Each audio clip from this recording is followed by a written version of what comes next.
Hi everyone, and thank you for coming to or listening to the Create Connects webinar series. This one's specifically for local government authorities, and throughout this presentation we're really hoping to address some of the changes that we've made for local government authorities to apply to the Arts and Cultural Funding Program through Create New South Wales. Next slide, please, Jane. Firstly, I would like to start by acknowledging the Aboriginal people across the state and their continued connection to their lands, waters and culture. I'd also like to pay my respect to elders past, present and future, and all of our amazing Aboriginal colleagues and artists and arts leaders across New South Wales. Thank you so much. Always was, always will be Aboriginal land. Next slide, please. So today really is an information session to be able to detail some of the changes. Hopefully it will also provide clarity on why we've made these changes. We do always encourage local government organisations to please feed back to us. Also, please contact Create if you've got any further questions or issues that may come up, because we really want to support you through this transitional year. I'm going to go through the different options of the funding rounds, also look at previous successful figures, also look at what the key criteria are within these funding rounds, and go through the Artform board structure and key priority areas. So next slide, please. So currently we have opening 3 rounds. It's our organisational annual round as well as our organisational project applications. We have our project applications for individual artists and arts workers, and then we have creative crew as well, which is for individual Aboriginal and Torres Strait Islander individuals and Aboriginal-led organisations, specifically focusing on those living and working within New South Wales. Next slide, please. So last year, the Create New South Wales Arts and Cultural Funding Program, round 2 specifically, we received over 300 applications. We were able to fund over 122 at over 4.9 million. This is across all art forms and includes both individuals and organisations. I've just got the breakdown here, but this gives you an idea of the competitive nature of the ACFP, but also the number of applicants who we're really wanting to support to ensure that New South Wales continues to be a leader within arts and cultural practice across Australia. Next slide, please. So our guidelines are now available on the website, and specifically for local government authorities, you'll be looking at the organisational guidelines, and this covers both the program, where you're looking at applying for an annual amount to deliver a program over a 12-month period, or project grants, which are about one-off. What we've done to try and be more inclusive and responsive to the needs of the sector is we've increased the amount that you can apply for the annual programs. That's gone up to 200,000.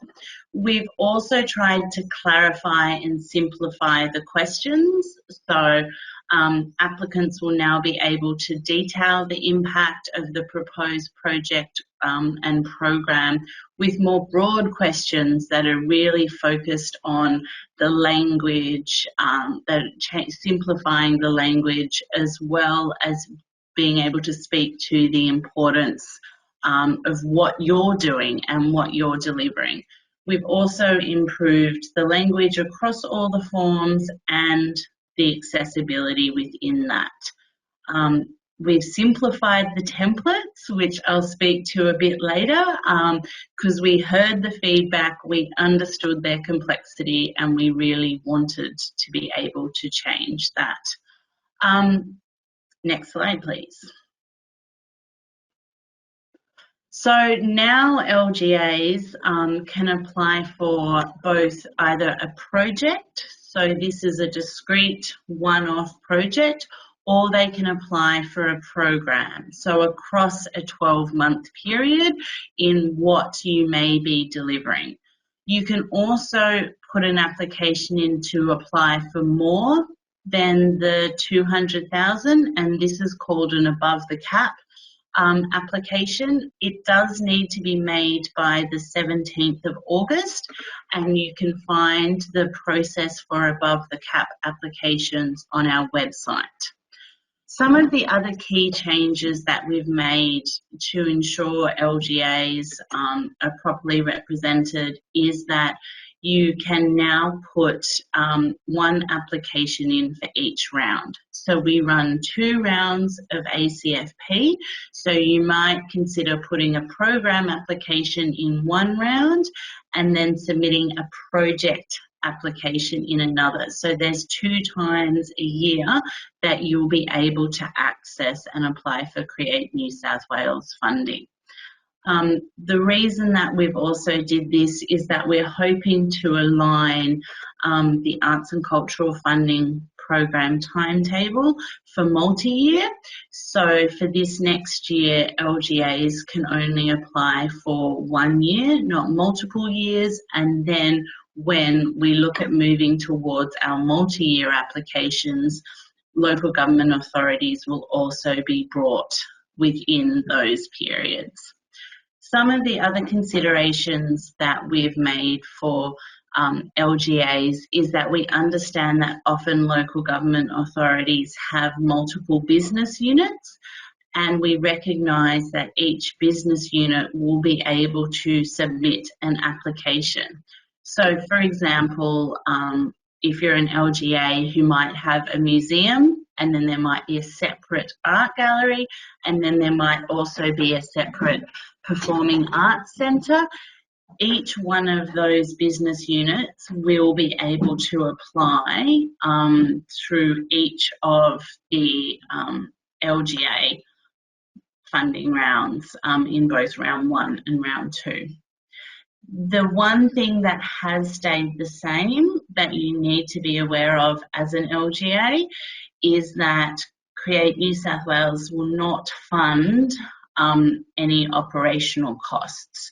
So whilst we will fund programming costs, whether it's to support artists, to support curators, to support the development of new works, we don't fund any venue costs, staffing costs, maintenance costs. Those all sit outside what would be funded for local government authorities. Next slide, please.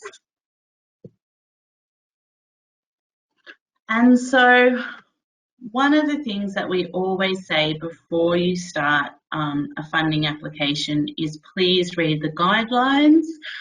They clearly set out what you can and can't apply for.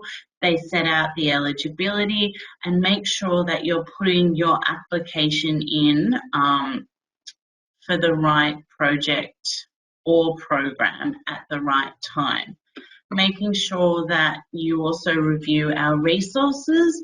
We have a whole lot of help guides, other Create Connect videos and webinars to assist you in this process. And this is really a way of Create trying to support you through the application process.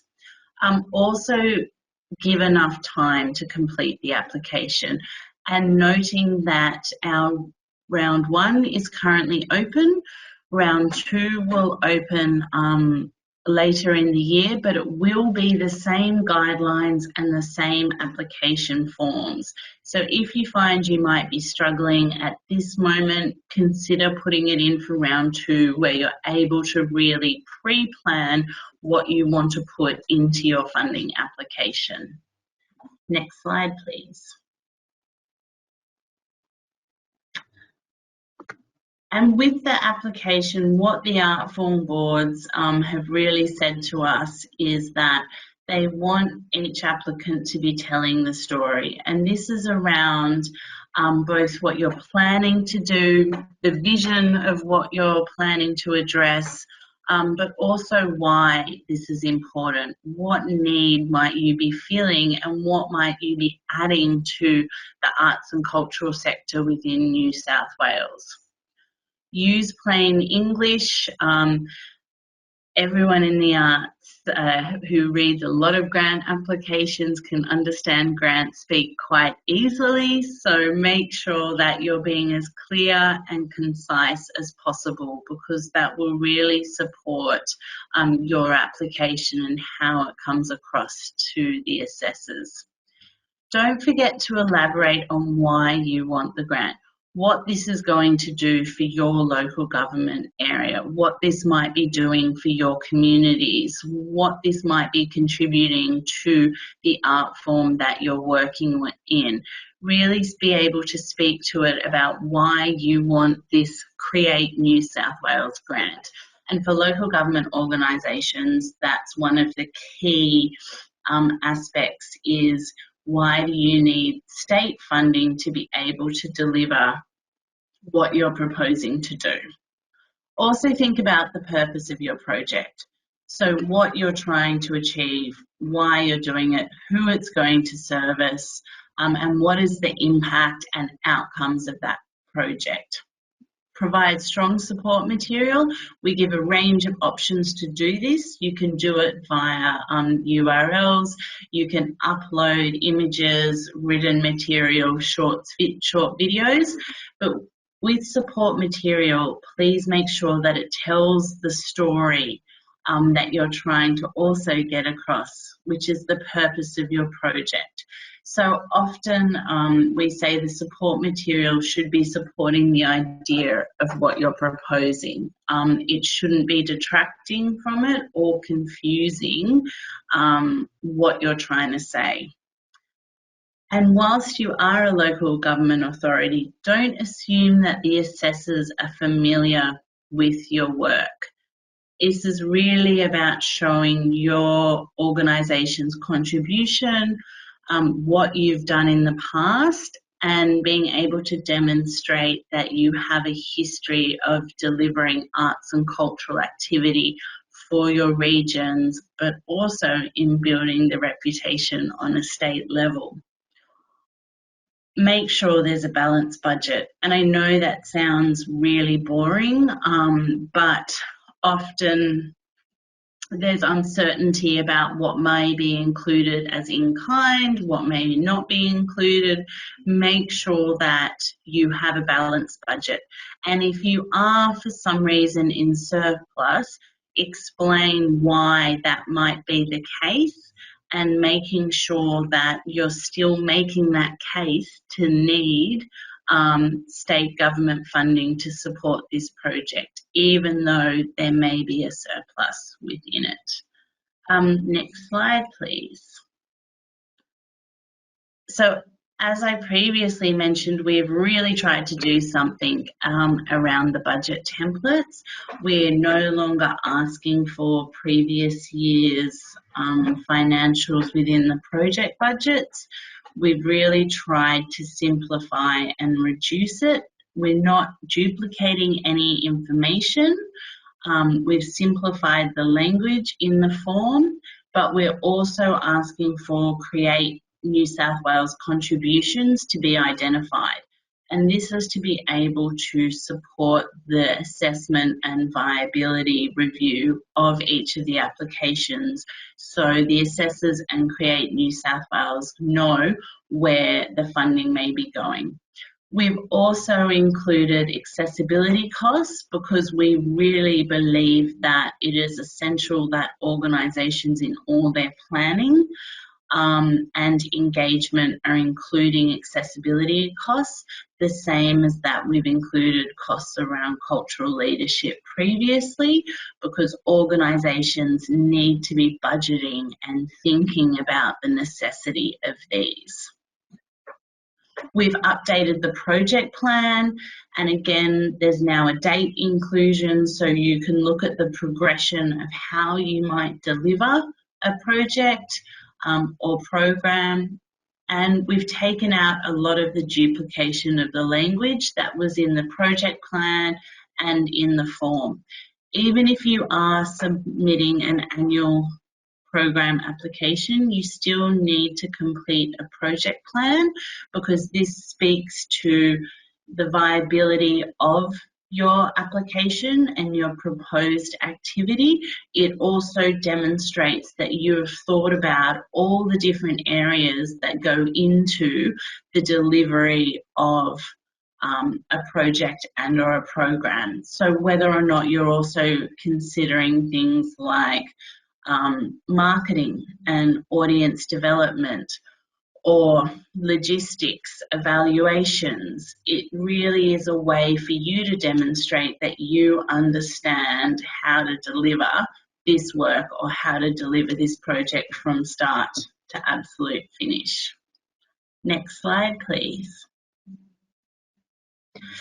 So the big three areas that each application is assessed on is the merit, impact, and viability. And the merit is your artistic rationale. So this is what you are proposing to do. What's the description of your project? If you're looking at an annual program, what are you hoping to deliver in that annual program, and why you've made that selection of works or exhibitions or performances? Is there an overarching curatorial rationale you're wanting to speak to? And really, what makes you unique and your proposed activity unique? That's the merit and description. The impact is around the outcomes and what the outcomes of the work that you will do will be.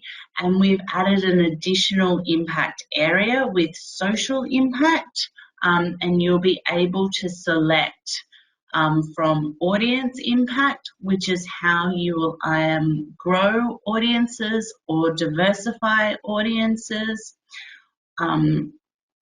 Art form impact, so what is the contribution you are making to a specific art form, how you might be leading that on a state, national, international level. Social impact, which is around the necessity of your programs, and there may be wellbeing outcomes, there may be community outcomes, and how you might be demonstrating those. And then there's operational impact, and this is more specifically, particularly for small to medium organisations rather than LGAs, but it might be how you grow an organisation, or how you build the reputation or change the function of your business unit. Generally, local government organisations tend to either choose audience, art form or social, because again, we don't fund the operational impact, the organisational operations for an LGA. And then we have viability, and the viability is making sure that you can deliver. It's ostensibly a risk management review, and this looks at the budget presented. It may look at previous audited reports. For local government, we understand that the audited reports are often a whole of LGA approach. So what we would suggest or recommend uploading is your most recent business unit budget or an example of a previous year's business unit budget, just to show that you can manage funding, which we all know you can, but also that there is no deficits that's going to impact your ability to deliver. Viability is also about demonstrating how you're going to deliver the project and making sure that you have really considered all the key activities that will go into the delivery of your project or program. Next slide, please.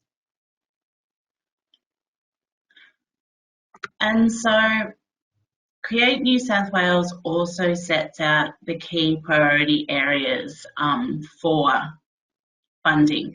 And these key priority areas are often considered as part of the assessment process in the final stages of the assessments.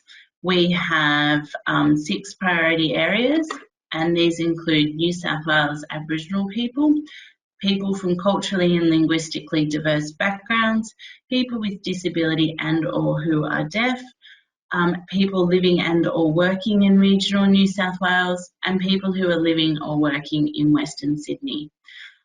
If your project or program does support, engage or encourage leadership from any of these key priority areas, you are absolutely welcome to acknowledge that and then further describe how that is going to happen.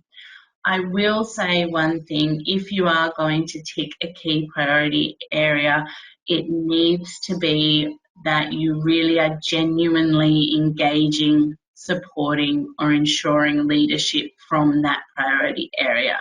It needs to be strategic.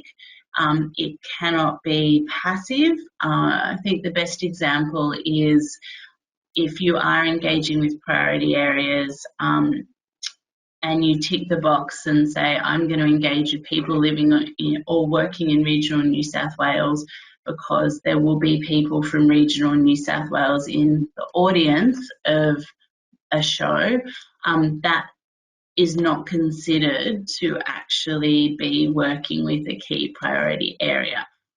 If there was an audience development strategy, if there was a participation program that would support that engagement, that's seen much more as actually addressing the key priority areas. You will also need to provide details of any engagement, and this can include letters of support, letters of endorsement or confirmation from particular communities, from artists or arts workers that you might be working with from those communities. But it really is about providing a strong understanding of actually we're going to actively engage and support the development of these areas. If you're not, it's also okay to not tick any of those boxes. It's not compulsory that you have to do this, and it's much better to be able to demonstrate a genuine engagement than to try and tick all the boxes when the application may not be supporting engagement with any of these areas. Next slide, please. So your support material. So I alluded to this a little bit at the beginning. The support material should always tell a story, and it should tell the story that supports the ideas, the project descriptions of what you're doing. So for example, if you're a museum who is focused on providing a history of small arms in Australia, then it's really about making sure that the support material speaks to that history or that vision or that focus, because then the assessment panels are able to see what it is you're trying to do and how it might build on what you've done previously. It is also about having that confidence to know that you can deliver. Next slide, please. And so the assessment process for every application that is submitted through the ACFP for round 1 and round 2 goes through art form advisory boards. We have 10 boards. We list the board members on the Create New South Wales website, and they spread across 10 art forms. For local government authorities, you will need to select the art form that is closest aligned with your program. So for example, if you're a gallery, you might select the visual arts art form board to assess your application. If you're a museum, you might select the Museums and History board to assess your application. If you have a gallery, a museum and a performing arts centre all in the same business unit, you might select multi-arts for that assessment board to assess your application.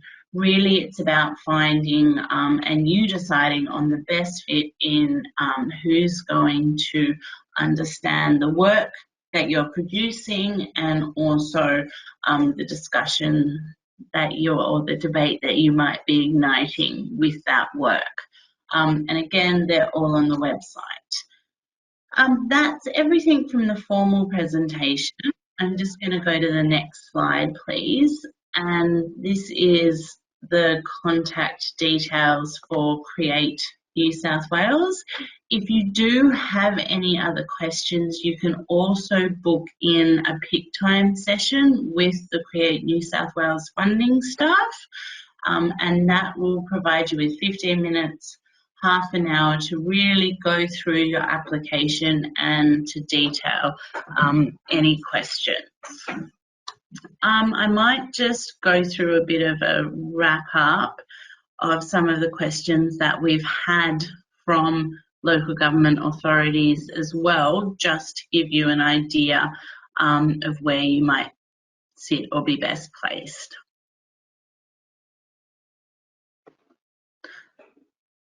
So in summary, LGAs across multiple business units can apply, but each business unit will need to do a separate application. There isn't multi-year funding this year for LGAs because we'll be looking at rolling all the multi-year together in the coming financial years.